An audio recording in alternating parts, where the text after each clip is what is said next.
Hello and welcome to the Haul Gameweek 17 matchup show. I'm FPL Nemo and I'm joined by my co-host FPL Lens.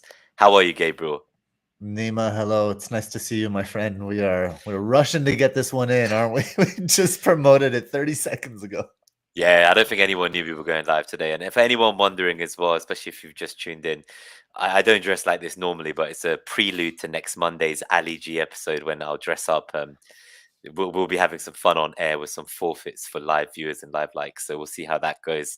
But in the meantime, we're going to keep this show about an hour long. We're going to try aim for. We're going to take you through all the metrics, the FDR, take you through the captaincy as well, and the NetxG matchups. So we'll probably leave about 15 minutes for live questions, live Q&A as well. But we're going to try to keep this one short and sweet because there's 3 every week for the next 2 weeks. So there's kind of 6 game weeks in 2 weeks. So I know no one's got time to listen to all of that. So without further ado, I'll just say, obviously, if you're a new listener, please do hit subscribe, hit the bell so you can see the new videos.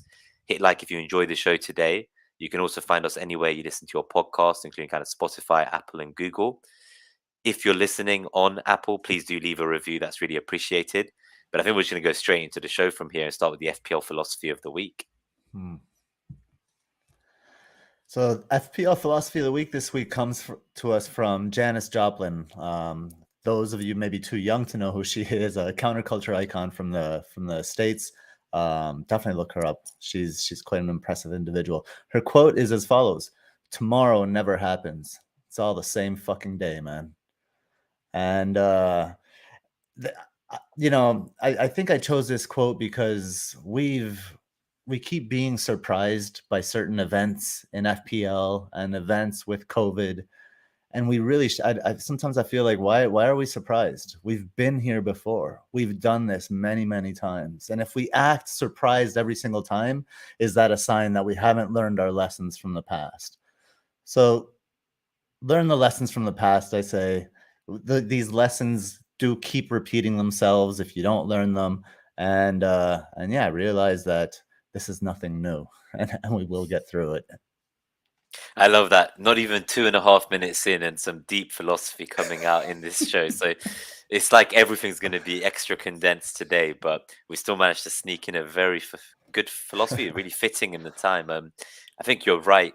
I made this mistake myself, so I kind of saw someone posting on Twitter just now about maybe we should kind of COVID advice, avoid having 3 players from one team. And I'm thinking, I just wildcarded. I said that to other people, but I made sure I had 3 United players. So that's going to be enjoyable tomorrow when all 3 of them don't play and I don't have a playing keeper. But as you say, when you don't learn the lesson, it will repeat itself. And now I've learned this time.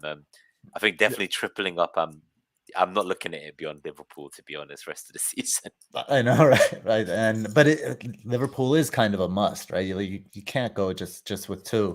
And people say we are doomed to repeat those lessons. I think I would actually take the perspective that we are blessed to be able to repeat the lessons until we learn them. It's a good thing, and it helps us with our own evolution. Yeah, no, I think that's definitely true. So let's just say hello to kind of everyone who's been kind enough to join us in the chat. It was such late notice, I guess. No one knew we were going live. And then we'll go into the bulk of the show with the data. So Ramanathan, thanks for being first. Nice to see you. I think I've seen you as well when we were on the Wire chat. That was pretty good fun. So hope to be back moderating there in the future and get Pranil here on this show as well. So I know he's got plans to join as a guest in the new year. So we'll make that happen for you guys. Little FPL Wire Haul collab. So evening as well, Blue Danube guy. Mike Halpin, nice to see you, mate. Nice to always have a gooner around. Lindsay O, nice to see you. And yeah, Ramanathan, the bling is just the prep, as I said. So as the show goes on, we'll have some more of the costume from Ali G kind of unveiled. But we wait for Mariner next week to do all of us. And just final shout out to Javid Khan as well. So FPL Dagger on Twitter, host of kind of FPL Dialogue. If you've been on there, I've hosted him a couple of times. It was really great fun. He actually hooked up Kenwyn Jones. I remember you came, Gabe, former Premier League striker. And that was such a strange moment for me. I've never really spoken to a Premier League player. And there we were for an hour having his time and hearing about his secrets candidly. So it was very candid. He was very candid, wasn't he? It was great. He was, yeah. And I recently uploaded that episode for anyone who is listening on pod. If you've not come across it, look for the Ken Win Jones episode of Net That Haul on Spotify or wherever you listen to the pod. And that one is a Twitter Spaces, so you will enjoy that, I think. Yeah. And it's ageless because it's not about a game week; it's about his Premier League life, and it's funny hearing what he says. So We have a few without, more late there's a few joiners more, here. isn't there? Yeah. Do Yeah. you want to say hi to a few of them? Yeah, we got Barry Shuttleworth coming in here. Rockstar's in, says hi Nima, and our good friend Hatem Katana is in. Oh, nice to see more and more gooners showing up throughout the day. This is good. Careful now. For those non-gooners, this will not become one of those Arsenal spaces. They just turn into Arsenal chats for forever. So this you have my word on it. I'm going to hold Nima to limited Arsenal chat. It's like the Man United one. We were doing the spaces with who got the assist at FPL Unscripted, and suddenly it became a Man United space because it was the Ralph news at the time, and I started getting DMs saying, "Guys, like we need to turn this back to FPL." Yeah. That's why they're here. That's why everyone's here for FPL. But yeah, good to see you, Rockstar, as well, and Hatem and Barry. So we'll get going. We'll take you through the data for this week. Obviously, like take into account some of these results. They're not really going to be relevant if the match doesn't go ahead. So I would definitely say hold your transfers. I think the strategy going forwards this season, at least for the next 2 months, it could be that you just got to hold transfers till the day and wait as close to a deadline as possible. I'm probably going to target players playing in the first game, just to have like the most chance of any news for that. So I'm nervous at this stage. I don't know why I went triple United. I regret that. I've got a Gunnarsson 3.9 million on the bench, so when the hair doesn't play, that's not going to be great. So we'll go to the FDRs and then we'll look at our teams and our dilemmas game, because I'm sure everyone will have some questions later as well about what they should be doing. Do we just take another -4 or -8 for fun? Like I considered a -8 to sell 3 United players, roll some dice, and then come back and buy them back later if they drop in price. So there's a few options, I think, for us if we want to just enjoy this and not let it get to us. The potential cancellation, there's probably 1 or 2 game weeks away of the entire league. So Gameweek 17 FDR, this is just for the attack for the podcast listeners. We'll just kind of list first to fifth, I think, for the top and the bottom 5. So Liverpool, Chelsea, Newcastle, Wolves, United, and City have the best FDR in Gameweek 17 for attack. So there's some interesting ones in there with Newcastle and Wolves, which I'm sure we'll talk about. And then the bottom 5 attacks for FDR in Gameweek 17, they're actually Watford last. So, I know people with Dennis and King, and they're playing both this week. So that's interesting that they're 20th here. Aston Villa is 19th. Arsenal, poor Arsenal, 18th against West Ham. Brighton are 17th, not looking great either, but I don't think that game goes ahead maybe. Burnley are 16th. So what are your thoughts here? Is there anything that is kind of shocking to you? Anything that you expect? I mean, just, I want to maybe reflect back on last week a little bit. And I think Arsenal is a surprise after beating Southampton 3-0. They are facing West Ham, but West Ham are, I believe, with 4 replacement defenders, if I'm not mistaken, right? All the of centre backs are all out, yeah. Cresswell's out too, and Johnson on the right hand side is out, and Sofal has been terrible, right? So their entire back 4 is they're all replacement players. So I think that's like one of the things when we're talking about FDRs. The FDRs will not see the context, right? So it's important to add context to what's going on there. So I think maybe the West Ham matchup is not as difficult as bad as it looks, yeah, as this might suggest. I saw the bookies odds. Yeah, they had 25% clean sheet odds for West Ham. So Arsenal actually had higher clean sheet odds. So you could say that West Ham's attack, from the bookies' perspective, obviously not Mariners FDR, they're worse off. Their defense is less likely to not concede.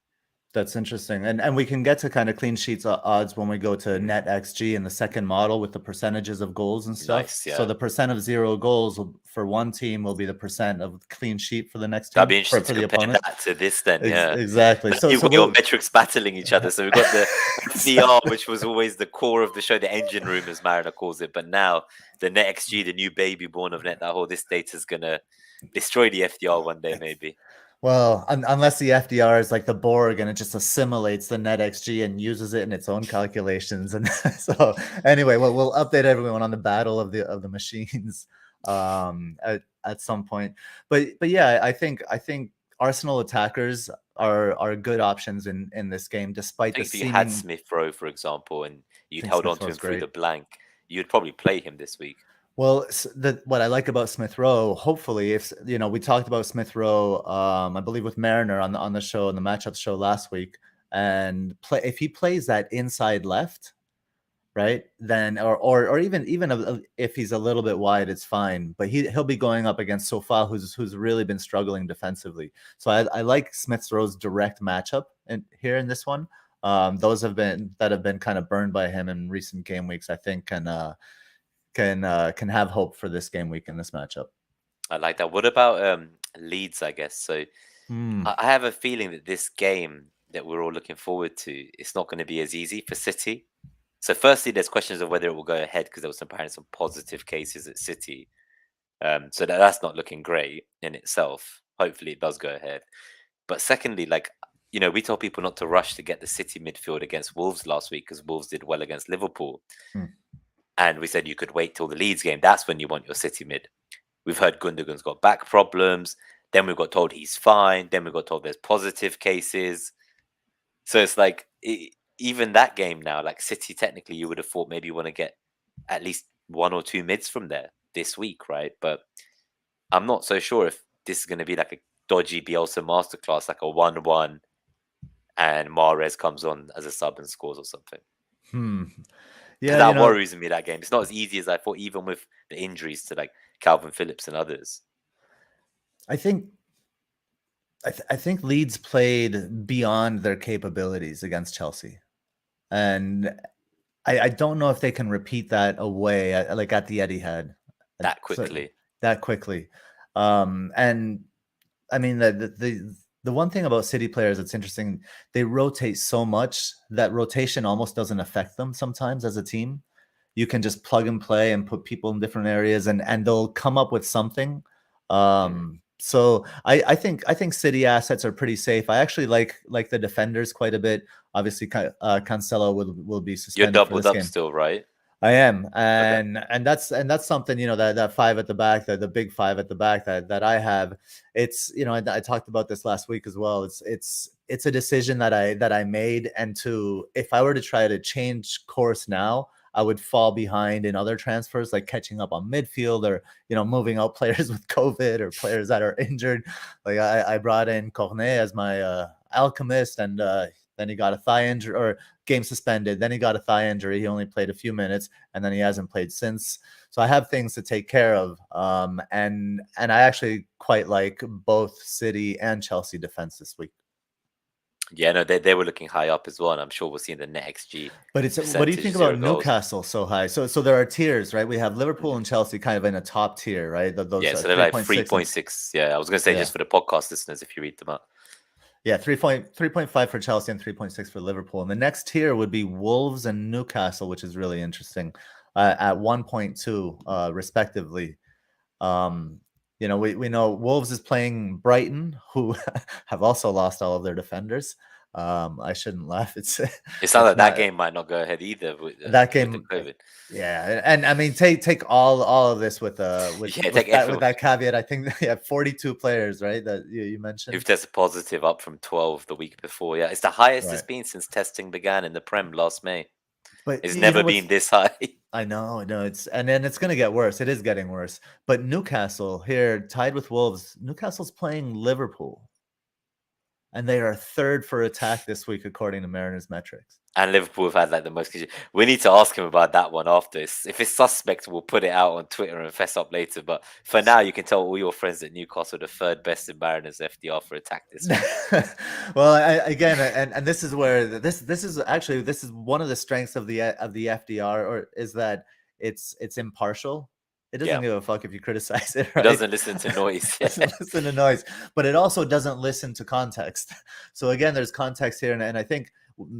I believe Mariners FDR takes into account last season and maybe even the season before. So when they didn't have Van Dijk, and now with Van Dijk, and we talked about he's pinging these diagonal balls again that help the attack so much. Liverpool are dominating games once again, aren't they? Like with their possession, it's always dangerous. So that I think that's something to take with a grain of salt here in regards. Do you know what I love though? That I'm imagining that if Watford are the 20th for attack. And as we say, the defense FDR is the opposite of the attack matchup. Does that mean Brentford are the best defense next week with Rico Henry out and is it Henry out? No, sorry, Pinnock out and also the goalkeeper as well. So Well, again, context as you say. that means Burnley's the best, right? But they're not For there, see? defense. So that's interesting. Hmm. I think it's because it's not a Where's matchup this week. So you know what it is? Last week when we did the show together, it was a specific game week, I think, FDR, as a matchup against their opponent. this is overall. And that's This is why you're seeing overall. Newcastle so high, as you're saying, because and This is Liverpool's overall. defense isn't as high as well, because it's looking at what all of last year as 1/3 of the data without fans, all of last year with fans as another third, and then all of this year is a third. That's right. Yep. Okay, so this season is only 1/3 weighted in all of that, right? Right. Right. Which is why we're seeing a lot of the teams that were doing, like, say, great last year, they'll be here. But then Brentford's, I guess, new. So their defense is still pretty high, as you were saying, which is surprising. Well, the Because Brentford data is different, right? Because they weren't in the Premier League last year. So Mariner hadn't, he had included championship data, but it was just dragging them down like to an artificially low level. So then, so I believe he released that data. And again, like even, you know, in the FDRs, you have to tweak things to make them kind of match reality sometimes, right? Of course. And I think, you know, it's hard because you can't tweak like every single team based on what's going on. Like if somebody's injured, you can't go in and mess around with that team's data. For example, the Brighton defense probably wouldn't be ranked second given their injuries, right? At this stage. And then no, definitely not. By contrast, Newcastle defense, by the way, that would definitely be 20th. Like that's one you can rely on. Exactly. You can rely on that data, guys. Don't worry. But by contrast, I think Manchester United maybe could be a little bit higher. Yeah. Right. And maybe Aston Villa could be a little bit higher too, given the results under Steven Gerrard. I think Everton's in the right place too. That's not such a bad place to be. So for anyone listening, that's third bottom, minus 1.9 on the defense FDR. So just is the next one the average? So I think if we have a quick look at the average, Trent has to be here, as you said. I think free Liverpool, that's the only team I'm going to triple up on going forwards. And with the ownership of Trent and Salah, they're basically non-owned. Like they don't actually gain you anything. So that third spot is the one where you get the points. And it has been Jota, and I think he's been rested. And he created 2 big chances last time, and that was just in a little cameo. So if I was a non-owner now, I'd be pretty scared. I think both him and Foden, people have been saying like their stats were crazy when they came on compared to the minutes they were on the pitch.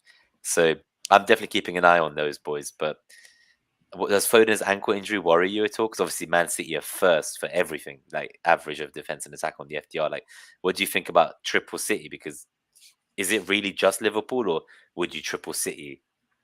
I mean, I'm on both. So it just the upside is too big. Ramanathan is asking if Zinchenko will start instead, since Cancelo is will be out. I think that's probably likely. Yeah, Walker on the right, Zinchenko on the left. But you know, so the average when you're combining kind of the defense and the offense FDRs here, you know, we are looking for those wing backs, and you know, they're not. I think that they're not all hitting at the same time like they were for like 2 weeks. So people think that big at the back is gone. But if you're not in on those hauls, on those defensive hauls, then it's kind of like a missed opportunity, because the defenders compared to other players in the game that are producing similarly are so well priced. That's why I'm comfortable staying with the big at the back. But I think going to 3 is perfectly reasonable as well, as long as you have maybe one from each team, one City, one Liverpool, one Chelsea. I wouldn't go like 2 Chelsea and Trent. But yeah, I would say that's interesting, isn't it? Yeah. Oh, Palace. Yeah. So just before you say about Palace, so obviously 4th, but just on that note, I think something I've noticed is if I had like James and Rudiger as my 2 Chelsea, like I don't think I would sell either at this point, especially before the next 4. But if I had like say Alonso and James, I would consider selling Alonso personally. And someone did mention that obviously Leeds attacked his side, and maybe they're not going to be able to attack that side of Man City. So why would you sell? Like if you had Rudiger and James, you wouldn't sell, but if you had because they both, like, I rate them as players, whereas I watch Alonso, I genuinely think he's the weakest link of the whole 11. So any issues that happen, any time they concede, as a whole, their defense has probably got worse because of him compared to Chilwell, I think. So, but he's for also me, it's just.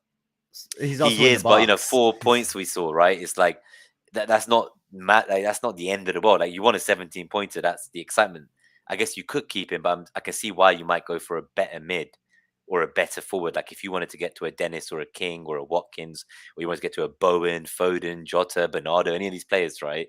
Yeah. Even Gallagher or Smith Rowe, like I could see you upgrading a fodder in midfielder attack for those and downgrading Alonso all the way to someone cheap. So I think that I could see like that would be the most viable change in formation for me if you already had big at the back and wanted to go. I think you're Right. more committed because you have the 5, right? Whereas I think other people, if they've got 4 and they've got just Alonso and Rudiger or Alonso and James, and they were adamant to go, I feel like that's a double move which won't rip your team up too much. Mm. But equally, most people either have just James or James and someone, right? Yeah. Whether that's Alonso or Rudiger, I don't know. But I, I'm personally saying, from my opinion, I don't really rate Alonso from what I saw. I, I just think that if you are unwilling to transfer out Rudiger, let's just say that James is a hold, right? Let's just have that for Oh, again. if you just have James by your he's your only one, that's no, fine. no, no, no, no. Say you have both. You have Okay. James, and so it's Rudiger and Alonso. If you're unwilling to transfer out Rudiger, I think you should be unwilling to transfer out Alonso, because whether he's playing well or not is almost irrelevant because there's no replacement at No, left but for back. me, as in, it's not that. It's that I think they will concede more because of him. So at that point, I But wouldn't then, even want the double then up. that's the same case for Rudiger, is what I'm saying. It is, Because but I rate Alonso's going to Rudiger be more. playing, So right? think about it this way: how No, high no, up no. the pitch is a But centre hold on, back hold on. if he's Let fouled me finish twice? my thought. It's not about how you rate the player, right? They're on the same No, but it's defense. X minutes for me though. So I don't think Alonso has the X minutes nailed. That's what I'm getting at. But that's my point, that there's no replacement for Alonso, so he actually is nailed. No, but And they can't sub him because equally, if there's 3 games in 6 days, he will play random players in those wing back roles that are not even defenders. I think like you will see the likes of a Pulisic or like Callum Hudson-Odoi. One of these Pulisic guys he will go won't again. play on the left. Pulisic Saul will will though. Saul will. Saul will It will never happen. see that left side again. I guarantee you We'll that. come back to this clip. We'll come back to this He might clip as in a well few months. have played Mendy on that left hand side. Saul was awful. I'm saying if you had to sell, leaving. so if I had them, I wouldn't be selling Rudiger. That's my point. If I had Rudiger and Alonso now, so if you forget James from the equation, if I had just Rudiger and Alonso, they were my 2. I would not be selling Rudiger over Alonso in that scenario personally. But what I'm saying is that there's the case to sell one is the case to sell the other, and then the case to not sell one is also the case to not sell the other because they're in the same defensive boat. No, but what I'm saying is if you think that having a better mid or a better striker will outscore that double defense, then you could go that route and hope your one I defender understand. is the one that gets the most attacking returns. But you take the risk that if they get a clean sheet, you don't actually gain rank. You probably lose rank. So by only having one of them, it is dangerous.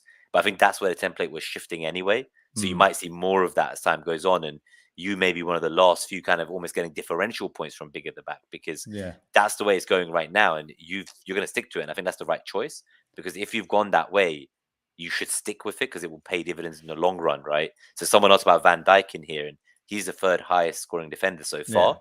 And, none of us had him. None of us thought about having him. But had we had him at his price per million, as you say, he would have been way more valued than any of the other mids or strikers at that price point we've had. He's nearly 100 points, right? So that's kind of something I guess I would be looking at. So I just want to see really value quickly, for money. Since we're on the Chelsea topic, and I had mentioned this to you. I did a little digging like right before the show, and let's see, it was game week 7 through 12 is when Chilwell and Reece James just exploded.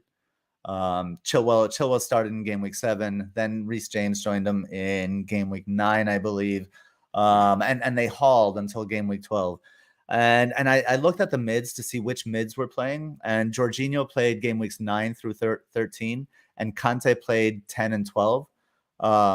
Game week 9 is almost a throwaway because that was the Norwich match, right? But one thing I did notice was, so I couldn't find anything with those mids, like any kind of correlation with those mids, because they're kind of, and the Chelsea mids have been kind of like splattered in there throughout the season. They're not all healthy usually at the same time. Yeah, they're all out constantly. Yeah. It's like you get one, and for a little while, like right now we have Jorginho, but he's not really healthy either. He's playing on like half a leg, and then you get another one. So it wasn't that. And then what I found was Mason Mount. So Mason Mount in game week 7 had 25 minutes. In game week 8 had 25 minutes. In game week 9, he had the 90. That was versus Norwich. So we're discarding that match because that's the outlier, the 7-0. In game week 10, he had 0. In 11, he had 5. And in 12, he had 61. So limited Mount, a limited Mount as far as playing time, but also as far as being the creative hub for the team. Mount has he's in the last 3, he's returned 12, 13, and 6. And I don't think it's a coincidence that it was in just kind of these recent game weeks where the wingbacks have become less of a factor. And it's because the play has gone from the wingbacks to Mount for a little bit further forward and set in a central area. And I think there's an inverse relationship between Mount and the Chelsea wingbacks. It's just a theory right now. It's just like I just that's all the research I've done. Just a quick like who returned in which game weeks. So it's No, that's really something interesting. we'll Yeah. be looking at. I'm looking more at closely. Lukaku as a Ronaldo replacement. If Ronaldo is confirmed out, I might that's the only player I would go to. So I'm thinking, ooh, this looks interesting as a punt. Why not? It's bucket season. then you might as well go for 2 Watford forwards. No, because then I need to spend the money on a Foden who sounds like that ankle injury doesn't sound promising to me. We'll go into the zonals and we'll go into obviously the NetxG quickly, but just to say hi to a few more who joined. So Blue Nix wants some Martinelli chat later, so we'll give him that. We've got FPL Stonks Chris here as well. Evening, mate. Shamir's here as well from Fantasy Pavilion, Gabe. So I know you did your little episode there. I'm hoping to join him soon as well. We got Niels, good to see you. Soothsayer, Dan from the FPL Way. Oh, a lot of people joined since we were looking at these metrics. Yeah. IBK, good to see IBK. I love that Trent smiling at all the XG warriors, just sitting there smiling away. I think he's great, Trent. He's definitely been captain material, and yeah, Foden's leg disturbances worry me too. So we'll I guess just on this FDR, I think this feels a bit more certain. Seeing Arsenal at 9th, I'll take that.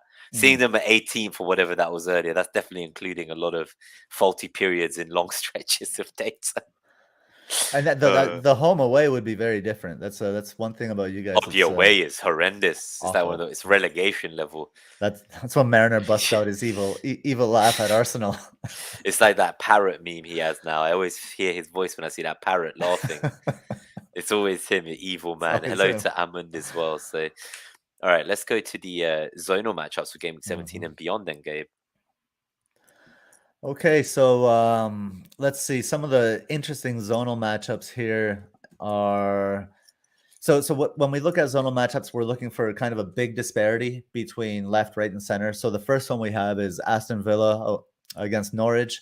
It's 3.6 on the left compared to 3.2 on the center and 2.9 on the right. Obviously, this is higher the better. So 3.6 on the left versus 2.9 on the right. There's a difference there.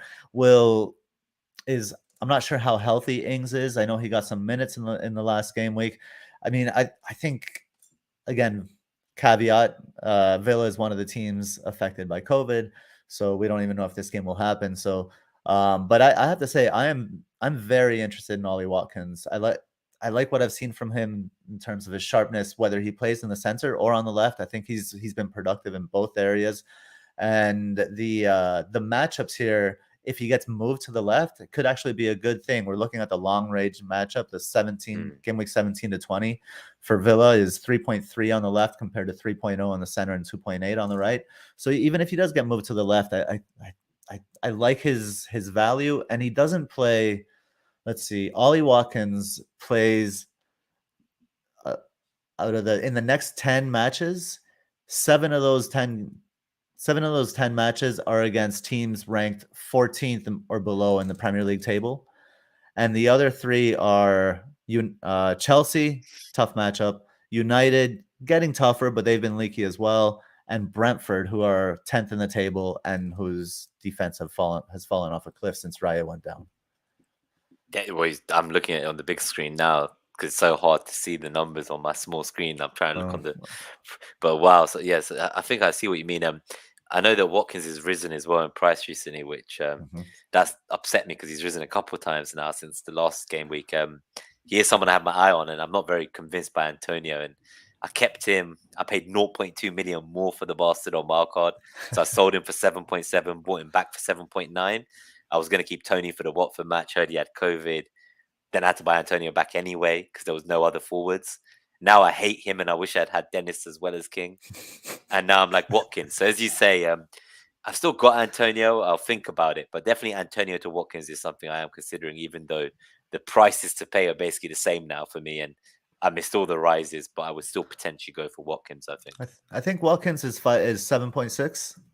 Yeah, he is now. And I guess because I got Antonio at 7.9, having sold at 7.7, it feels like I've paid 8.1 for the guy or geezer or something. Honestly, it's like a kick in the teeth. Like I could have had a better bench with those 0.2 million I lost. And now Triple United's gonna not play. Cancelo's banned. Like James will get his 5th fucking yellow. Like when I it think rains, it pours. it's about time the man with the gold chain gets swindled. I know. I'm one of those guys that made the memes about us. Did you see the meme in the wildcard week that was like FPL Nima asking whether to go with the wildcard with Foden or Antonio? And then it was like the Jesus crying and covered in blood, like FPL managers at 500k rank with 7 players missing. I did not see that meme. I didn't see You need to see it. It's one of the best. It's like it's the best meme format I've seen. The same meme has been used this week. The reason I brought it up was to say someone saying, "Oh, I dropped from 30k to like 50k this week," and then again, the bloody Jesus is FPL manager saying, "Oh, I'm sitting at 500k." Yeah. So it's like, why are you talking about this 10, 20k red arrow? It's funny because people have asked me, they're like, "Oh, how was your game week?" And I got a hefty red this week. Like, make no mistakes about it. I think I went from like 64k to 80 some k, right? But I was on a -8. I didn't drop out of 100k or anything like that. Like overall, kind of happy with that. It's a hefty red. It's like a 30% red or whatever. But it's just damage control, and I think we should all be in kind of that frame of mind of just damage control. It If we feels like if we it's can damage just control now. Yeah. yeah. So There's gonna be a cut new yourself. wildcard given out to everyone soon once the suspension of the league Hey, happens. follow the Bundesliga model. I'm all for that. Like, In terms of the zonals here, Nima, do anyone stand out for you? And we'll yeah. swap. We'll go So back like, and forth here. yes, I think AFCON's still a way off yet. But for Mhm. Salah and these guys, if it does even go ahead and doesn't get cancelled as a tournament, if it does go ahead, I do wonder whether Origi could be an interesting one as well because I think it's 4.8 million. So I know people say they wouldn't get him, but if I can have a 4.8 million enabler that for that week is like a Salah Mane Jota level slot, and that would then allow me to have another mad premium that isn't 4.8 mil, is 12 mil plus. Hmm. Would I just take those couple weeks and take the Salah price drop? That's just, and I say that because obviously Liverpool's data for zonals is better than anyone's, but you have said they're an outlier in the sense that they are the best team by far. They're 11, so kind of you almost can ignore the info about zonals for Liverpool because they're just elite on any angle, any position. Like Exactly, and those are, it's all green just because of the number of chances they create. Like But that's what I mean. irrespective So irrespective Origi of must be opponent. good, irrespective of player quality, price. Like, who cares? Like, just put him So in for 2 weeks. so I brought I brought Origi in draft league this week, and Okay, you're he preparing in fucking played advance. Oxlade Chamberlain. I did actually, yeah. And they said in preseason they'd been training as a false nine and stuff. It doesn't Oh look like god, he's been training. I Liverpool tell you, fans man. liked him for the first season or two when he played well, and then he's had the consistent injury issues as always. So He's one of those players. He's like football blue balls. Like there could be something there, and you look at him for years, and he's on great teams, and he goes from a decent team to a great team, and he's kind of like in and out, and you want to play he's him, but not as you bad as can't. Traore, man. I saw a stat the other day that No. Traore's 44% of his goals in the Premier League have come against Man City. 44%. And then on top of that, he's got like 3 goals in like 2 seasons or something. Well, And we were all getting sucked in by the XG. So I guess when you talk about footballs played on grass and XG, as we've been seeing the last few weeks, I think it's definitely somewhere in the middle. I don't know who's not using both tools in the toolkit and then taking a bit of each. Like if you're going just one way or the other, like I definitely don't think like personally that's the way to go. Like in life, it's moderation and everything is key, right? and what, like, things cannot exist. So okay, we're gonna go back to philosophy here. Sorry, everybody, we're gonna get sidetracked a little bit. We have And then time we'll go to the anyway. NetxG from there. And then there's one matchup Oh, I want to okay, highlight cool. that's changed recently. But so think of yin and yang, right? Think of opposites. You can't have shadow without light. You can't have the stats without the field, right? You can have the field without the stats, but even the way when you talk about what you see in a game, right? Oh, look, they're overloading that right side. They're really attacking the right side.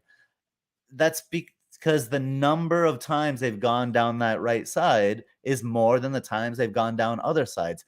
That is statistics. You're just making them into a narrative when you watch the game. So they're inherently linked. And if you try to extricate them, you're just going to end up arguing with people as close-minded as yourself. I've been So seeing people getting blocked all over Twitter this week for it's small joke meme replies with 3 words. So yeah, it's it's the silly most season. ridiculous argument I've seen in a really long time, I have to say. I will say I enjoy it though. Like I definitely I'm more of a stats man, I would think, but at the same time, I understand that the eye test and like X Lively and who looks like they're good vibes. Like I've always said, I buy players I like watching. Right, that's why Sure. people like Foden and Trent and these guys, like, they're fun to own. Like I'd rather have them than Conor Cody. I don't mind if he got all the clean sheets. And I know obviously our friend here, he got those points and he managed to soak them all in. So that's Mhm. great. And I feel like, okay, I missed those points, but equally, like, White got those points too for me. So it's kind of like, I feel like some of these positions, they're just like a dead position where we put one fodder in. It's like when you were mentioning, should we talk about Palace's defense earlier? And Mm. I wonder maybe we talk about them as well as the one of the matchup that you think has changed. Because I remember we Mhm. skipped Palace earlier and they are statistically one of the best defenses, like tied second in the league, I think. Yeah, I mean, again, they are very much a home away split type of team this season. Just to touch on Palace really quickly. But if you want to, like you were talking about, maybe downgrading a defender, I think a Mhm. Palace the defender could be a decent option in terms of Foden here. So I don't think he's a buy because the injury could be a concern. The ankle could be a concern, especially with the congested fixtures. But I think Foden makes the team better. The team looks much more incisive and much more dangerous. And I believe opposing defenders are much more on their heels when Foden plays.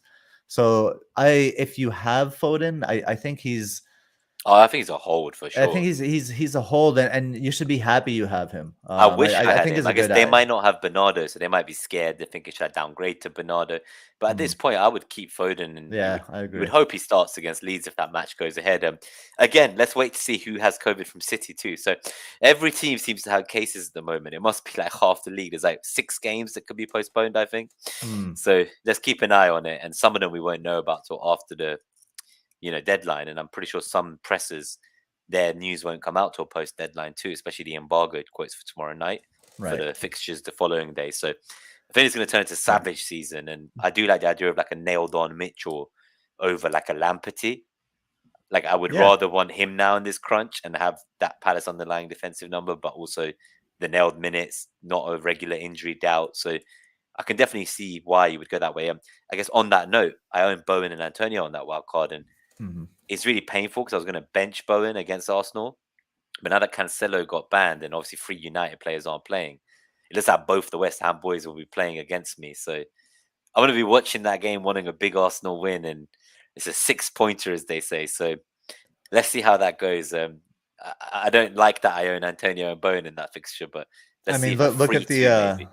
look at those matchups. It's 3.8 on the left and 3.5 on the right. Really nice zonal matchups on the flanks for West Ham. Pretty similar. So I think Bowen Hmm. and Ben Rahma are both fine options. But the center Um, don't look so great at 2.8 for Antonio. it doesn't look great, but is that a function of Arsenal being good down the center, or is that a function of Antonio just not being good? He's been so bad for a while now. I think So bad. he's had 3 shots on target since game week 10. He's Like that nowhere was the near. last time he scored a goal. Yeah, Like I can't it's believe I kept him shocking. and paid 0.2 million more. Like honestly, like I'm still just looking at this decision of and King. I can't believe it. He hit the post. He almost scored another one in the second half. Like obviously it's funny watching Dennis score and watching the grasses. Footballers played on grass gang come out, and I love that. But oh my lord, like it's just the pain. The Antonio pain. over Dennis, like. Fuck me. Honestly, I was on such a big red. I had like doubled my rank from 20 to 40K. And then I was like, I'm relying on just United and West Ham. That's it. I'm Mm. on a 20K red on wildcard. And if United don't pull through with the triple United here, and West Ham don't do something, which they didn't, by the way. But again, in that scenario, I'm like, yes, amazing. I've jinxed these fuckers. And now they've dropped points. And when Arsenal face them, we might overtake them. And my friend FPL Feller, if he's listening, he can carry on singing about West Ham is massive down the pub on his own when they're actually 2 positions behind fourth, because both United and Arsenal have overtaken them. And then Spurs will play a couple games in hand. And before you know it, West Ham will end up where they were going to always finish this season, which is nowhere near the top 4. Well, so yeah, there's some Fella's boom not in the coming. chat, so you can get I'll into that send when this Fella clip has a back to chance to him, yeah. respond. I'll let him Fella, say this his one's bit. for you. This one's for you, mate. This is what you get, you naughty, naughty. Naughty boy. That gif, they want me to make a gif of me saying you naughty, naughty, like that guy who I You always should. said. I will. So just on Foden, I guess if you had him, you said you wouldn't sell, you'd hold him. What if you didn't have Bernardo at all? Like, would you still be going for him, or do you think that penalty was a bit suspect, like it was an armpit, and we were lucky to get an assist from Bernardo, if anything, that game? So I mean, the penalty was a VAR catastrophe. Like the VAR needs to overturn that, because it was obvious in VAR that it didn't hit the arm. But I would defend the initial call from the angle Of course, but the more VAR therefore, that's and the you problem. can't have your arm up in the fucking box, man. I understand it's a natural motion, but bring it across your body and keep it tucked in. And if it hits your arm, it's not an issue. It's just, don't put your arm up. Don't get those, I tell the kids, like, keep those chicken wings down. It's naive, just like Jimenez was, right? There's a lot of naivety going on here. But it is odd. it happens. It's these things just happen, you know. So you know, it'll happen again this season. But I do think Bernardo's the one to get. See, we do have a hammers. I knew we'd get some hammers crawling out in the chat. So he's even put the hammers emoji, plural, not just one hammer either. So no, I think obviously it's a big game, and I was predicting a 1-1, maybe 2-2. I don't think we can beat them, even though it's the Emirates, to be honest with you. But I'm hoping these matches in midweek, everything's like catching up to them a bit. Let's see how things go. With their decimated back line, you guys are playing at home. We just had a very nice bounce back game as well, I think. We were cagey in the first 20 minutes, but things looked okay after that. I think this game's going to be a little wild. I think it could be like a 3-3 or something like that. I'm looking forward to this game. I love a Christmas special, one to remember for years to come. This might be my favorite matchup of the midweek games here. I'm excited for this. Might be one of the only ones that goes ahead, but again, even Arsenal staff have got COVID now.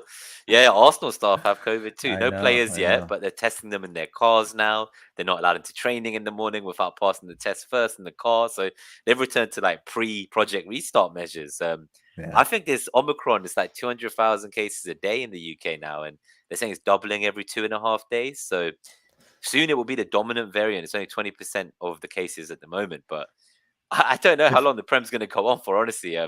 If anybody has any questions about it, I'm gonna refer them to our friend Hatem Katana. He just educated a little group on Omicron, the variant, and all of that. So go to the scientist. Shall we? By the way, Mike is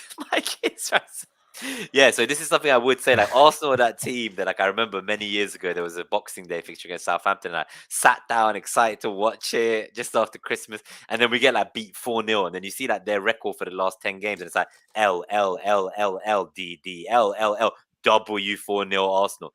And it's the same thing we just did to Everton. Like, they're there like ready to sack Rafa, and we're there just like, come on, man. Keep scoring. Come on, just one more. Come on. Next one won't be offside. Just keep doing it. You can do it. And that's who we are. We're the team that anyone who's out of form, whatever's going on, they come to play us, and boom, they're suddenly in form. It's like, here's a little gift. Enjoy the rest of your season. Good luck. Have fun. Try not to finish above us. So that, I think, with that in mind, like, you might see people like saying Antonio, who's obviously not scored for so long. He could just come back with a 4-goal like he did against Norwich. So yeah, it is a scary prospect, this game, but at least worst case, I own both the assets. So I don't want there to be like, obviously 4-0 West Ham and none of my players get points. That is doomsday scenario. That's like, you won't see me in Ali G outfit next 20th. I'll be in hiding, especially after what I said about the Hammers. You want a spoonful of sugar with your medicine. Yeah, because when the Hammers come to laugh at me if they beat us, I want to at least say, well, look, at least my arrow was greener than yours. But if I don't get neither, then I'm fucked. All right, we're at 44 minutes. I don't know if there's anything else on Zonal you want to say. Otherwise, we'll go to the matchups on NetxG. Or you got the two models here, okay? Yeah, so here's NetxG Model 1, the predictions. So I'm just gonna run through the predictions, and then we can talk about like kind of some of the decisions made for the predictions. So we got Man United, Brentford Man United, 2-1 to Man United, Norwich Villa 1-1, Man City Leeds 2-0, Brighton Wolves 1-0 to Wolves, Burnley Watford 1-1, Palace Southampton 1-1, Arsenal West Ham 1-1 according to NetxG. Leicester Spurs 1-1, Chelsea 2, Everton 0, and Liverpool 3, Newcastle 0. So you'll notice like it's not as simple as rounding up and down, right? So when you see the number, you'll look at, let's see, for example, I guess like the one for Aston Villa is a 1.66, right? But it's obviously rounded down, not up. Correct. So yeah, we can go there to Aston Villa against Norwich. So Norwich's defense has been better since Dean Smith went there, right? It's Norwich is at home. It's kind of like a pride match for Dean Smith. So and the 0.66, imagine the 0.66 could be, 10 chances of 0.6 or 11 chances of 0.6, right? All right, sorry, 0.06. So a chance of 0.06 is really not very likely. It's like highly unlikely, especially for Villa players, unless you're maybe Salah or someone like that, right? So that one I round down, and even the Brighton one at 0.81. I think they're not going to have much control of the game at all. Wolves have been good defensively. They've held kind of the two best teams in the league to a goal apiece recently, right?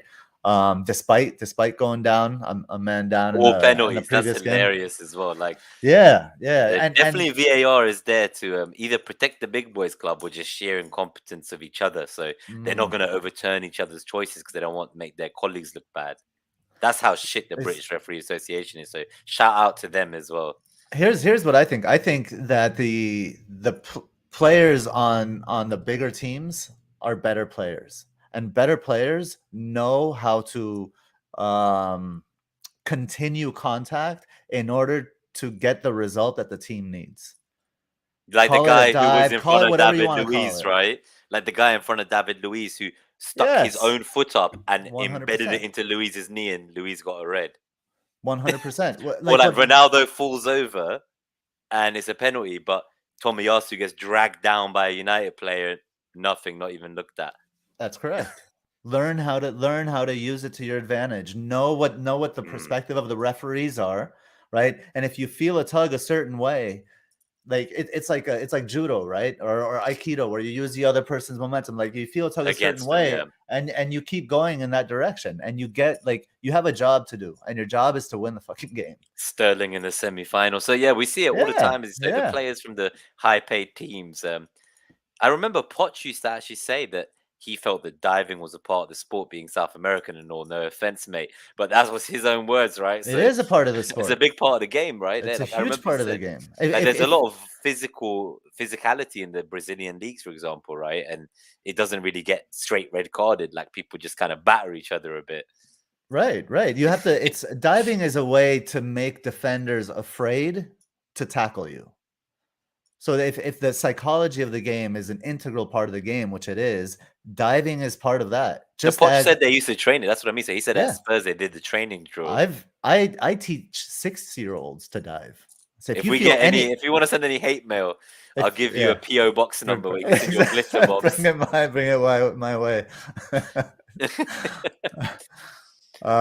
So just a couple notes here. I think Leeds have been better defensively. I think their attack is going to struggle. So that 0.82, I read it as a 0. I think Man City could score more than 2 goals here, but I think 2 is fair because of the way Leeds played against Chelsea. See a couple other things to note. I think Palace and Southampton is an interesting one, and I'll get to that one shortly here. We spoke about Arsenal, West Ham. I think these numbers are quite low for both of them, given the injuries for West Ham and given the fact that Arsenal is playing at home. Remember, this is a combined number here. If I think the home number would be much different. Now, Burnley's also playing at home. those, Burnley's defensive numbers at home have been much better than away, but their matchups at home have also been much easier. So I'd take that home away split with a grain of salt. I don't know. I think that's it. Just going through it quickly here. Yeah, no, and then we'll have a look at the other model as well, just to see how those scores might differ, right? Mm-hmm.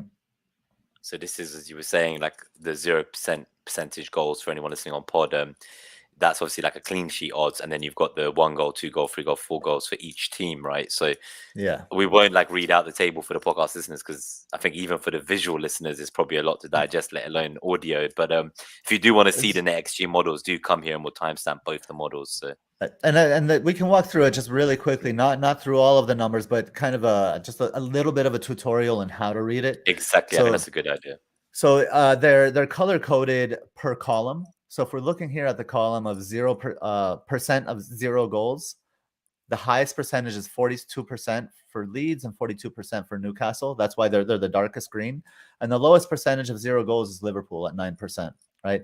So if we're looking, Leeds has a 42% chance of 0 goals, and they play Manchester City, which means that Manchester City has a 42% chance of a clean sheet. Wow. Right? Yeah. So I think that's why, like, obviously it's very upsetting for me with Cancelo. You've still got your DS. Yeah, exactly. I still, and that's the nice thing about having that big at the back, because I'll always have a market share in these nice matchups. So we have Liverpool and Man City with 42% chance of a clean sheet. Let's see, another one that we have. Chelsea is at 31% as they play Everton. Let's see, 33% chance of 0 goals for both Wolves and Norwich. So that means a 33% chance of a clean sheet for Burnley, who's also at home. And what do we say? Norwich against Villa, home to Villa, and they have a 33% chance of a. Oh no, sorry. Villa has a 33% chance of a clean sheet. Sorry, I got confused there. And then moving across, I like looking at the 2, 3, and 4 goals, specifically the kind of like these high goals. So we look at Liverpool. Actually, let's take City with the 2.01 net xG according to the model too. But they have for the percent chance of 3 goals is 17%, and their percent chance of 0 goals is 15%. There's more of a chance of 3 goals than there is of 0 goals. And then of 4 goals, you're looking at about half that of 0 goals at 7%. And then Liverpool, when Liverpool won, was it last game week where they won 4-0? That was it.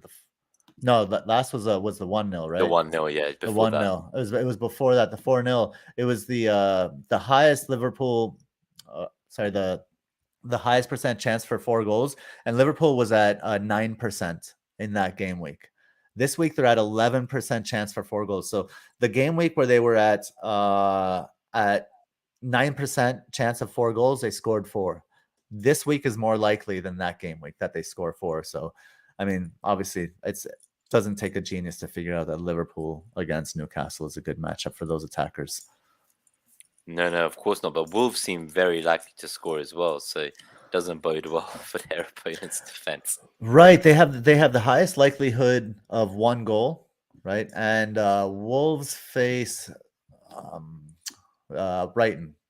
But again, so this is with a decimated team, and whether it now goes ahead. This is what's frustrating about all of this. Yes, and so you see, like, the percent chance for 0 goals for Wolves is 33%. I think what you do is you take some of that 33%, given the injuries at Brighton, and you move that to the 1% and even to the 2%. So it would be the 1% may go over 40, and the 2% could approach the mid to high 20s, perhaps. Yeah, no, definitely. So that's the context. That's the context that we have to add ourselves. Yeah, no, of course. And I like that Norwich also have a chance of scoring. So I'm going to have to play all my fodder this week. I think Douglas Luiz is going to play for me. Brandon Williams is going to play for me against him. And I'm trying to think of the best scenario for me. And the conclusion I've come to is that a cheeky 0-0 where I get 3 points from Douglas Luiz. Maybe he sneaks 1 bonus and gets 4 somehow for some passing metric or tackling, who knows.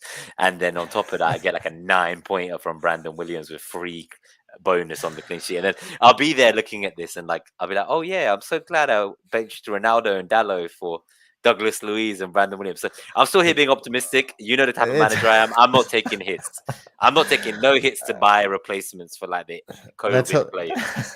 that's hilarious that that your hope is bonus points for Douglas Luiz and Brandon Williams too. Yeah, good luck with that one. Yeah, no, that's going to be epic. When I see that Brandon Williams clean sheet, so many people try to talk me out of him on the wild card. They're like, "Are you sure he's 3.9? You should buy the 4 million injured Johnson because yeah, when he's fit, he'll definitely go straight back into the team. And we don't know when he's fit either, Nima. But buy him anyway for zero point Yeah. 0.1 million more." And I'm like, "Dude, I'm on 0.0 million in the bank. I'm not going to find this zero point 0.1 for a player that is out injured currently." And he did earn the spot for himself, but you know, if Sufal plays really well while he's out, who says he's guaranteed if Cresswell comes back to still even Exactly. keep the spot? So, yeah, with Brandon Exactly. Williams, he may also lose his spot. So my thinking was, damn, he's not eligible to play United. What if the guy who plays instead of him does really well and then he loses his spot? So it's like, just imagine the shit we're down to. We thought last game week was bad, but I'm not going to have a keeper this week. That's for one. So, yeah, that's a good one. Yeah, no, I don't know what to say. This week it sounds appalling. Like I reckon Man United, that's pretty much done. That's done and dusted. Like they've not travelled yet, so I think that's done. Sounds like Tottenham Leicester might go ahead though. It could, but what I will say is, I mean, it's such a crazy week with injuries and COVID and everything, and the short turnaround that I wouldn't put much stock in predictions at all. Yeah, So that's what I mean. Just play you your know, bench players, whoever they just are. do what you can, do the best you can with what you've got. I think if you want to follow me and we hear that Ronaldo has COVID specifically pre-deadline, for instance, I may move to a Lukaku for the fun. Hmm. Just see what happens. But outside of that, there's not even really maybe a Watkins potentially as well, actually, based on the data earlier. But beyond that, I don't know what else I would do. I just have to play my bench and hope that the rest of the guys on 4 yellows don't get banned too, because I guess lots of people here listening, they'll have Rafinha, they'll have Reece James, they'll have Gallagher as well. So all these guys are on 4 yellows. They're all going to pull a Cancelo. They're all going They're to do it. Yep, they're all going to be suspended in the game week, and They're all it's going not to take someone out. Yeah, they're all going to take the someone out. first time it's happened again. All Yeah. right. Oh, see, Hatem said I should give him the wild card. Yeah, I should have maybe put some better bench players. On hindsight, had Antonio been Dennis, which was one option, you know, that would have given me something like another 4.4 or a 4.7, like a Sufal, instead of Hmm. Brandon Williams. So maybe it would have helped. I would have maybe had a second playing keeper as well, not just De Gea. So maybe this week I would have been feasting had I not bought Antonio. So thank you, Antonio. You know, you keep making me so disheartened since I've owned you every game week of the season, apart from the first 3 weeks. You've just been not great. And now I bet you're going to fucking beat Arsenal and somehow Yeah, come into yeah, form. So, exactly. so I can't sell him this week of all. But despite the good run after Arsenal, I may genuinely just say, Antonio, I'm so done with him at this stage. I just don't know why I put myself through that anymore with him. His movement is terrible. His role has changed. He's yeah, it's and things have changed. I was meant to buy Antonio as well, and thankfully for some fires I had to put out, I didn't. I was going to buy him last game week, and I didn't, and now I won't get him at all. And it's that's the luck part. Like if you can wild card, and then the next game week things could be turned upside down, and that's through no fault of your own, right? I So didn't even want to keep Ronaldo. And that was despite the penalty. I was watching United and they did not look fluent at all. Um, that was not great, I didn't think. So again, I yeah, was like, wow, that's a lot of money on him. Like, I mean, I'm glad you brought up Ronaldo actually, because this United are going through such an intense transformation, right? Not just as a team, but as a club in general. If they're having a vision, right? If they're having this kind of Rangnick vision, if he's going to move to some kind of um, director of football or something like that role later, who knows? That it's sometimes that's tough for a team, and they'll stall. That they'll show something and then they'll come back and they'll stall and they'll not really sure what to do or where to go, and they won't create.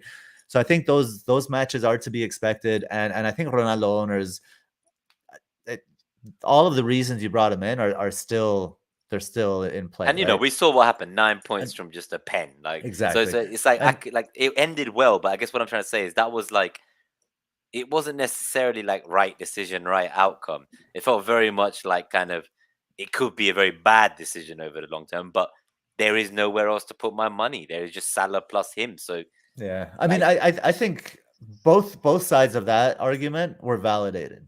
You saw the reason to not bring in Ronaldo, and and you the saw the reason that reason to bring in what could go Ronaldo. wrong just from that one Exactly. pick. And we were talking about holding two different perspectives in your mind and seeing it kind of from that they can both be true. That is very true. All right, so we're at the hour mark. Just before we go ahead and look at the Alchemist, I thought we'd quickly put in a 30-second break and just plug our friends at allaboutfpl.com with Mariners. What are you waiting for? And then we'll be back to look at the Alchemist, the Captaincy Metric, and take some live questions. And I said 1 hour, but now that we're here, we'll try to wrap up 1 hour 15. So we'll try to get through. Are you craving more FPL content? Then look no further than allaboutfpl.com. Head over there for weekly articles from some of the top content creators on the planet. So what are you waiting for? Head over to allaboutfpl.com, the website for all your FPL needs. Yeah, so I'll let you go through the Alchemist for everyone listening. But if you've tuned in as well, hi, Harry. Nice to see you. So he's just joined. Make sure you hit that like button, Harry. I will find you. And I will uninvite you to Nima Fest at the next London meetup if you don't. But yeah, so anyone who's here, thanks for the support. Obviously, no one knew we were going live, and we will kind of, I think, maybe publish the schedule for the next 2 or 3 because we've booked them in from now. So when we tweet out this episode, we'll make sure we let everyone know when the next ones are coming too. Yeah, they'll be coming quick and fast, hard and fast, like the game weeks. So this week's Alchemist is Conor Gallagher. Again, it's the first repeat Alchemist of the season, and the quote is, "The boy and his heart had become friends, and neither was capable now of betraying the other." So Conor Gallagher, last time he scored 15 points was in game week 3 against West Ham. After that game week, I made him he became the Alchemist for exploiting Spurs' left side. He had Spurs in the next game week, exploiting Spurs' left side, and he got 2 assists in that match. So this past game week, he had another 15-point haul against Everton. Nice little matchup there for him. And so I thought it would be some nice kind of symmetry to bring him back as the first repeat Alchemist of the season against a Southampton side. So we saw in the zonal matchups that I can pull them up actually while we're here. Yeah. Why don't you bring those up? We're looking at Crystal Palace zonal matchups against Southampton. 2.9 from the left, 2.8 from the center, and 3.0 from the right. Really not very good numbers at all, right? But I did a little digging, and I'm going to bring this up here. So I've been curious now that we are 16 game weeks into the season. What's changing in the league, and I'm doing like kind of some background research on, like, for example, Spurs at the beginning of the season conceded a ton of chances from the left-hand side. Now they're conceding more chances from the right-hand side, for example. So in the last 4 game weeks, no team has conceded more chances from their left side than Southampton. They've conceded 20 chances from the left side. That's 5 per game. And I just like Conor Gallagher to really exploit that recent weakness that we've seen crop up. I was going to say, I love that so many of the shows have the slick transitions and animations and TV production, and I'm just there clicking between slides with hoping no one can see that, like, it's going 1 frame at a time. Like, if we were we're like the garage band of content creators. At least the graphics look great. So yeah, definitely. That's right. So Southampton, they also have the second worst non-penalty XG during that time at 6.91 in the last 4 game weeks. Only Watford is worse with 6.96. So 6.96 for Watford, 6.91 for Southampton. Despite unexpected goals conceded of just under 7 in the last 4, they've conceded 10 goals in the last 4. So they're also kind of underperforming their bad stats. And so I just see like these kind of things as just a nice combination for a player that's very much in form. And So I Conor think he was playing Gallagher. obviously further forward as well, wasn't he? So it looked like Will Hughes' inclusion helped them go further forward.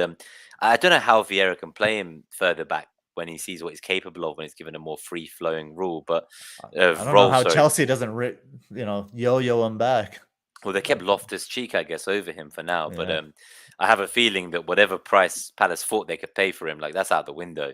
I've got Palace friends messaging me saying, "Damn, he's done too well now. Like, there's just no way we can afford to keep him. Chelsea will never let that happen." But if Palace continue as they are, they're going to get more prize money from the league for finishing higher. So maybe with that extra bump, they can Maybe they Abramovich will can be push like, it hey, along. that extra bump that you got for finishing higher, just give that to me because that was thanks to Conor Gallagher, and he wouldn't be entirely wrong. It is very true. I guess, but there was in the second half, wasn't it? I think where he started to revert a bit more again, going back. And I can't remember who it was, but someone subbed onto the pitch, and it was like as soon as that attacking player got on the pitch, he went further back. And I do worry with the amount of attackers that Palace have, that maybe this next fixture, yeah, that's great for Gallagher, and even the next three, if you don't have him, it is a scary prospect for me as well. But I think long term, I do worry when he's trying to fit in the likes of Elise, as all these kind of fit players when they're there. We've already got Benteke and Edouard struggling to get game time and rotating. So it's kind of, it does worry me. I do think we'll see him in that more reserve role we saw from the 3 games prior to this one, more often than not. Maybe. I mean, Gallagher, he got his his goal. Let's see, his goal came. Yeah, his goal came in the 90th minute. So that was just pure made. pressure though. So I think he there looked like it was just, imagine you're winning like that and then you just run and go crazy and like put in all your energy at the last minute, even though you're winning, to just smash one right into the top corner again. But that's the kind of player he is. I can see Gallagher. He's done that before this season. I can see him doing that again. And I just, we've been telling ourselves for a little while, and I was guilty of this as well. I was, I said get Smith Rowe instead of Gallagher, right? Because of the uncertainty with the attackers coming in and who's going to be the defensive mids. I think it's time to stop saying that narrative. I think that narrative has been proven to be false because Gallagher keeps producing. When we say, I don't know what happens when this player comes in, he still. But for the last 3 game weeks, he wasn't, right. But I guess what you could say is at his price point per million, if you hold throughout and you're not kind of jumping on and off, then you should catch those big calls, even if it is just once every 4 weeks. Because at that price point, what are you expecting in reality? Exactly. That's not someone at that price doesn't return every week anyway. Like it's like with Tony, similar price at the time. I was like, 1 in 4 or 5, I'd take that. 4 goals by game week 16, maybe an assist or 2, sure. That's the price you're paying, right? Like you're not going to get premium points for budget price. You might get some big hauls, but you don't want to jump off just before them, as many found out with Tierney. So that was a good one too, where they held him for all these months, and then they finally sold him for Regulion, and then he just didn't play, or whatever happened to him, and then bang, done. Blue Nix here says a returning Romeo guaranteed to crunch Gallagher within the first 5 minutes. That's actually a good point. I think Romeo does make a difference on the team. I don't think he'll be able back to catch for sure though. But is he I don't back? know Because if he's back. I don't know about returning Romeo. Like the whole Spurs team just had COVID, and like a handful of them are training, and now more of them have COVID plus the youth team. So I don't know how open that training is. I don't know who's around. And that substitution that you were referencing, you mentioned Will Hughes, that his inclusion allowed Gallagher to play further forward, and it was Jeffrey Schlupp that replaced. It was when Will Schlupp Hughes came on. That's what made it a bit more. I thought, what's going on here? Like he's reserving him to further back the pitch suddenly again. Yeah. Blue Nix mentioned that as well. The Schlupp is Gallagher's kryptonite because he has the same effect as Milivojevic. Yeah. And I guess he's missing MacArthur because when MacArthur wasn't injured as well, that was when we saw some of the best. So I think it goes without saying then, just on this point, that he is a great player. Like you watch him, he's incredible. You'd love to own him, but I think in other formats, so like say in Sky, he got like 20-point haul in that. So like in other formats, when he's getting points for all the stuff he does, even when he does play more deep, it's kind of, you can live with that. In FPL, it just bothers you because they don't make players in every position viable, and you don't get these tackles and passes and interception bonuses and ball recoveries that every other format of fantasy gives you. So it's a bit frustrating that these players, like, they're not options. Like Jorginho, no one owns him right now, right? It's like no one wants these players. They're just not worth it in FPL. Like right, and they weren't calling penalties until this past week, so. Now Jorginho's hauling. So. And Rudiger's there just dropping around, doing one after the other. So I've done the clip 1 second early. So we'll go past this one because I've already done it. So on the captaincy metric, it's at 81% for the season, 282 points, 17.6 points per game week. The only 3 blanks were Salah in game week 2, Antonio in game week 4, and Lukaku in game week 7. So beyond that, it's basically been Salah ever since the Lukaku blank, and the only other captain ever that's been chosen by the metric is Antonio. So there's definitely some interest going to be happening when he goes to AFCON on this metric. I know last year it had a very high success rate, and back then it wasn't so much set and forget Salah as much as it is this year. But before we just kind of go to this week, so unveil the game week 17 captaincy metric, I'll play the little captaincy metric animation that Mariners worked so hard to make.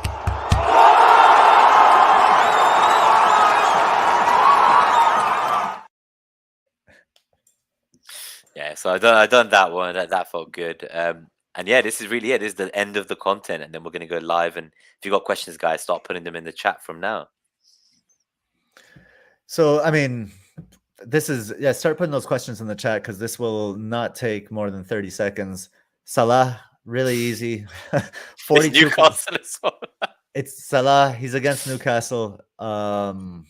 I mean, we could tell you all of the obvious stats, but why? Why waste? There's no reason to waste anyone's time. I just, maybe think about your vice captain quite strongly. Consider COVID when thinking about the vice captain. Maybe not same team, the player you vice captain going forwards. Yeah, no Trent and Salah.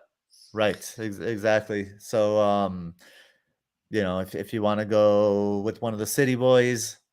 According to NetxG, at least like Sterling, City. I think would be the guy. He was a shout out from last week from some people, and they actually went for him. And I think had I not gone Ronaldo, that might have been interesting. Yeah, an extra 3 million from like Bernardo Silva. I don't even see the conversation, to be honest. But I mean, he's been productive. But and then you watch him play, and he does that little stutter thing where he allows the defense to get behind him every single time, and then he has he chokes, and he just he doesn't know what to do, and he freezes, and he's just like, okay, here, you take the ball, because I can't. He'll fit in at Arsenal. We might be after him in the summer, so. He'll fit in. There's a question from Mike Halpin about some people have been talking on the timeline about triple captaining Salah. I guess every week he's getting 200% EO almost, and we don't really gain much. I guess as a triple captain, you get 300%. But with the way this season's going, I wouldn't be surprised if we see another triple game week for someone, even, which was unprecedented last year. So I like to play the maths, and the pure mathematics for me is, someone was saying to Ben Crennan the other day, they were like, I don't get this obsession over double game weeks for your captain, sorry. And he was like, they could get rotated in one of the games. And he said, and you think they're any less likely to get rotated in a single game week now, the busiest period of the year? So yeah, so I go with that. We don't know. Like, Klopp might just decide he doesn't give a fuck about your FPL team. He might decide this midweek is the midweek where he just rests his stars. It would make sense. He does the rest. Like, Salah's played every other game. So it's kind of like, at this point, like, I don't think it's guaranteed. And for that reason alone, like, I'm not triple captaining. I'm going with the maths of whether they play the full 180 minutes in a double or a 270 minutes in a triple. That's not the point. The mathematical odds of me getting a return the longer they're on the pitch, and if that could be over 2-3 games, I'm always going to take that over one, just the kind of the mathematician part of the way I play the game. The poker player, the gambling of the odds. Like, I'm not going to bet a weak hand. Like, I'm going to bet a better hand, which is more minutes in this case. Well, and to add to that, it's also safer, right? Because if there is rotation, first of all, it would make sense for a club to rotate Salah this mid-game against a really bad defense, right? But then if there is rotation and in a double game week, at least you have a safety net. He'll play one match. If there's rotation in a single game week, you're fucked. So just choose a double. Like, I feel like it's overthinking it. Chip, yeah, that is overthinking. And please don't even get to the part where I've seen people saying they'll triple captain like Douglas Luiz for like 1,000 likes and things like that. Like, just please don't even go there. None of this 1,000 likes for a captaincy, guys. Like, I'm seeing it a lot lately. People think it's fun, I guess. I don't think it's fun. I'd rather talk about the game. I think some people do it trolling, but like, it's just, I don't see the fun in like people always tell me captaining Salah's boring, and then like they're like ranked 5 million, and I'm kind of like, winning is fun. Like, why do you think losing is fun? Like, why? Just why? But that's a different conversation for a different day. And when I captain Origi when Salah's at AFCON, we'll see who's having real fun then. If captaining Salah is boring, then find a different way to have fun with the game. Like, get different players that just keep that captain. Don't have fun with the captaincy. Maybe fun have with something free else. differentials on the 25% EO in your 11, or like get the more stars on live FPL. Do whatever you have a lower template rating. But I don't know, it just feels madness. Yeah, do whatever you want, but Captain Salah. I think Niels is asking about captaining Watkins.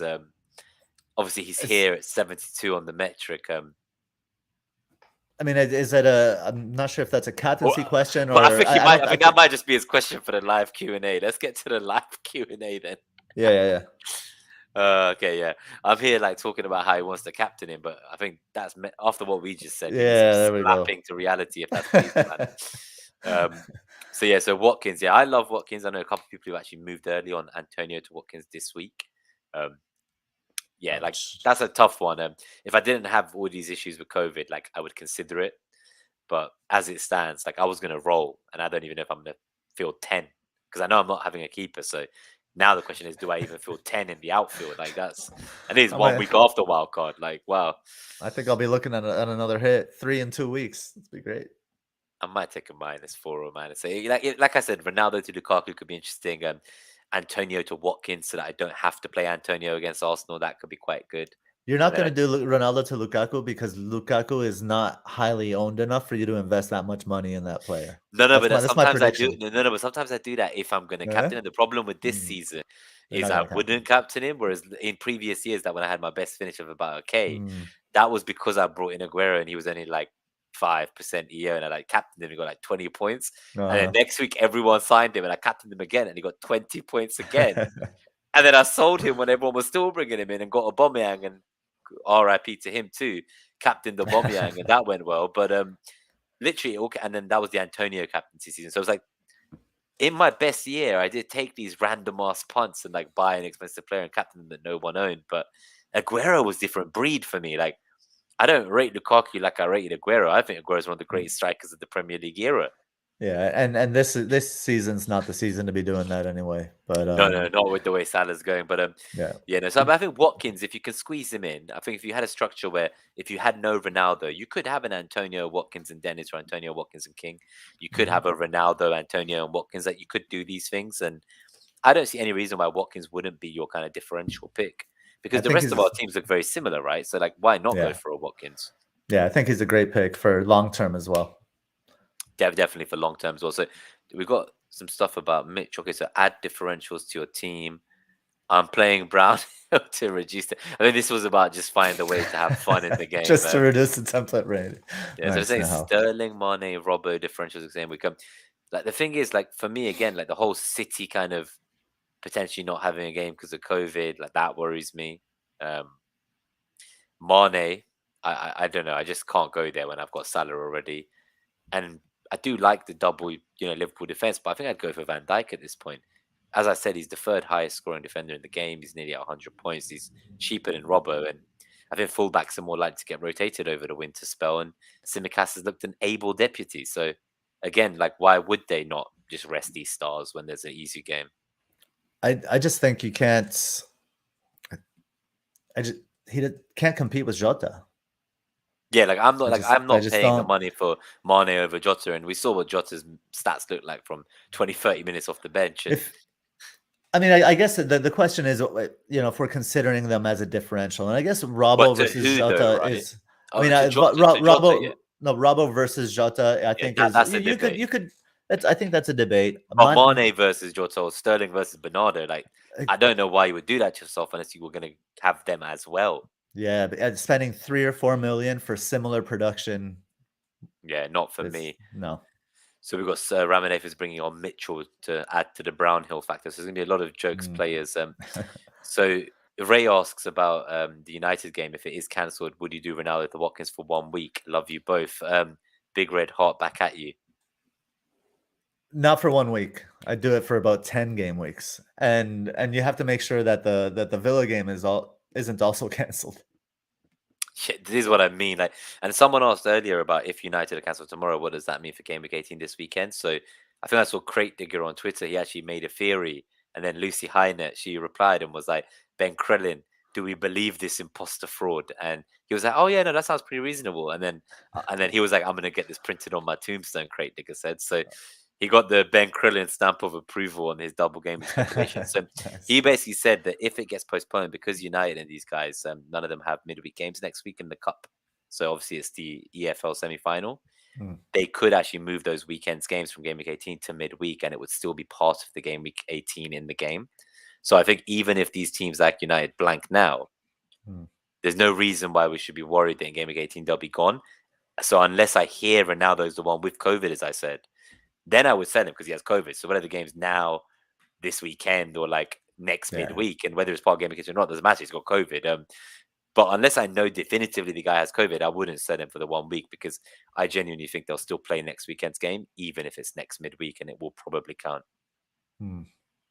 But yeah, if not for 1 week, if Ronaldo's not the one with COVID for me. I like Watkins if you're going to buy him and hold him. Like you said, long term, not for me. Let's go through the last 2 or 3 questions. So Neha asks thoughts on Jesus, Alonso, and Brownhill to Tomiyasu, King, and Foden from -8. Oof. I guess it gets rid of fodder, like Brownhill to King, or like I guess that's the fodder replacement there, but or maybe it's Brownhill to Tomiyasu who's the fodder. I don't know, but I'm assuming Nehal doesn't have a City mid.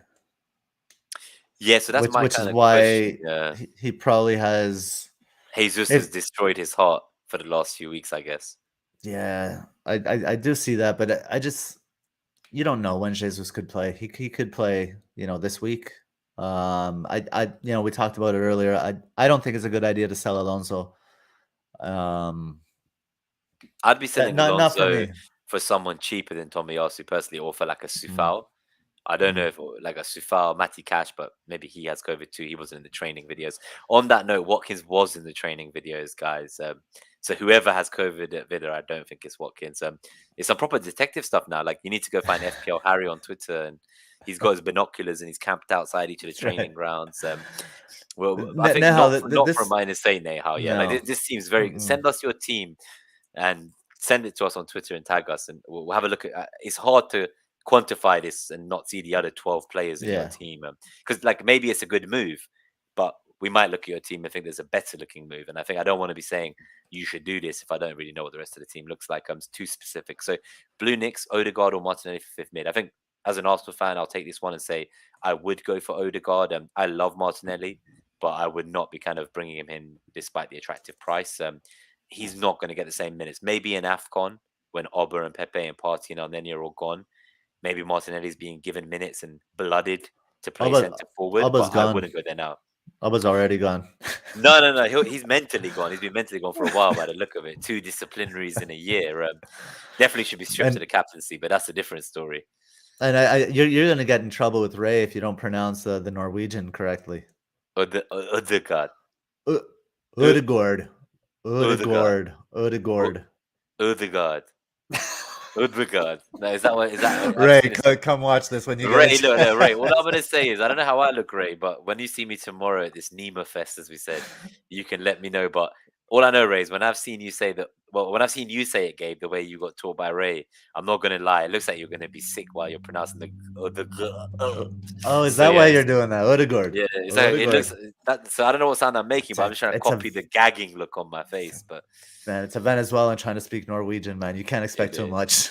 No, but I would be going for Odegaard. I like him. People forget he's only 22. I like him too, and he's cheap. I told someone last week, FPL Pig, so the singing friend of ours, he's gonna block me on Twitter. He said because he asked me what I thought about Odegaard, and I said he's not quite like proven himself fully yet at Arsenal. And obviously, I said how was I meant to know that Oba had a disciplinary breach, which meant that then Laka kept his spot in the team, and Odegaard therefore kept his spot in the team, and like what the fuck do you want me to say, man? Like it's all just random variance here. I like Odegaard. But at that price point, like I would be going for a Smith Rowe Saka all day. But if that's the only one you can afford and that lets you get a City mid, then yeah, of course, like go for it. Yeah, like if that's the way you enable something great. He's got some set pieces. He actually can take set pieces. He's creative. He's got 3 goals in the last 3. He scored the winner earlier in the season from a free kick. Like I think now he's looking like he might nail his spot. So I Mhm. would stick with it. I'm not even going to give this any thought, Hartem. I'm sorry. So just say no. So for anyone on podcast, thoughts on Morpie going forwards, guys. It's not for me. Like I just It's can't do it. Brighton are a fire sale. Yeah. Like especially with So like, I don't think their games are going to go ahead against United on the weekend. They've got COVID. They've got injuries. Like it's all falling apart, and I do not like Brighton's kind of attack. they're not And going to have some. Morpie is the reason I don't like it. Like so, no way. Yeah, they're not going to have happy holidays for them. No, Not even into Brighton. Bradley Curry as well. So I think we're pretty much at the end of the stream now, Bradley. We've already gone on 25 minutes longer than we said we would. So Yeah. I'm sorry, but there will be some timestamps on the VOD after, so you can have a little look. And He's the number one in I believe in the mini league. Bradley Curry. yeah, The he is. Yeah, shout out. it's the Pfizer Chiefs. Yeah, it's FPL Schofield, I believe. So Yeah, Schofield. yeah, we got Prison Breakout here. So that was something. So I'm not going to get those players. Oh, so okay. Ramanathan wasn't buying Mane, Sterling, or Robbie. He was just asking for a differential for Oh, I this see. game week specifically. So Sterling would be my guy for this game week specifically against Leeds. Like that, yeah. If it's just like generally, but if you're looking to buy someone and hold them long term, and you're going to sell like Salah to get there, like no way. No, Nehal has no City mid. Sufal and Tommy, yeah. So I wouldn't be getting Right. Tommy Asu over Sufal at the same price. Not for me. So Nehal, I'm not going to read that. I'm sorry, buddy. We love you, but we're already over. Send me the screenshot of the team. I will give you my honest feedback pre-deadline, I promise. So Man United game called off, Dom. So I don't think it's for 2 game weeks. I guess what we were saying earlier, in case you missed it, Dom, is I think tomorrow is pretty much all but cancelled. But the weekend game that could be played next midweek because United don't have the EFL Cup semi-final, and so that would actually remain in game week 18. And this has happened.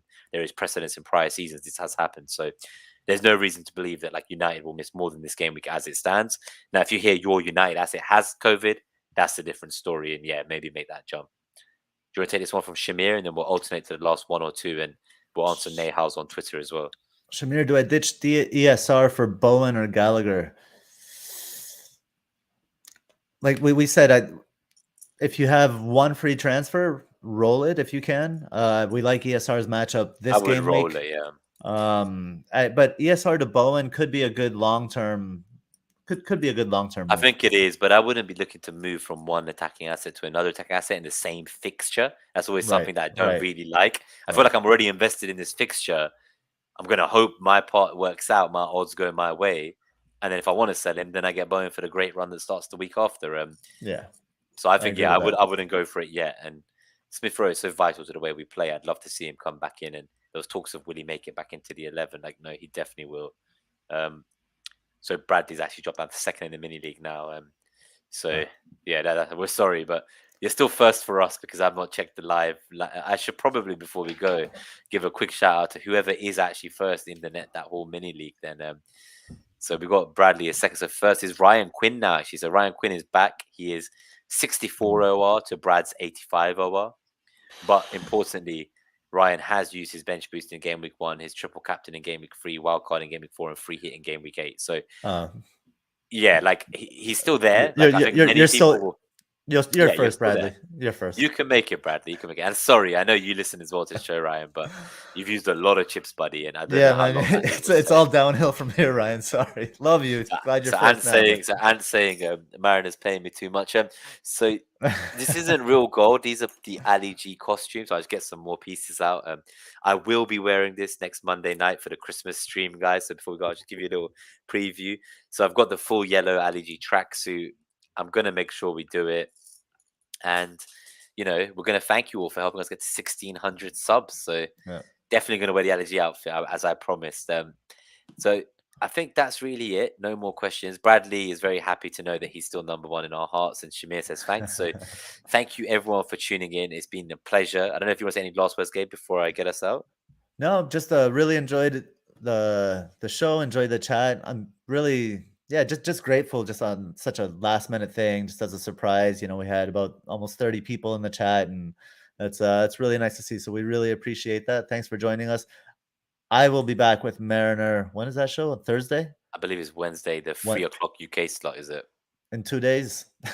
Yeah. So yeah, Jesus, I'll be back you in 2 better hope days. you can keep that show to this length or God less as damn. well. Okay. See you guys in a couple days. And then I'll be back with both of you on Monday next week at 10 p.m. to accommodate for obviously Mariner the next morning and both of us, so all three of us on the time zones. And that will be the Christmas party. So do bring a drink, a beer or wine, some mulled wine, something, and crack in, and we'll go net that haul for the Boxing Day next set of free fixtures in a week. But for now, good luck, stay safe. Hope you and your families are all staying safe, obviously, with the rising cases. It sounds like maybe the league will be suspended at some point in the near future and we'll all get wild cards again. So I think for now, just enjoy yourself. Try to do what you can to make FPL fun and don't let it get to you. Like, there's way more important things right now in life. And just stay safe, stay healthy. Thanks for tuning in. We love you all and keep hauling, guys. So see you soon. And I'm going to get us out of here. Take care, guys. Bye.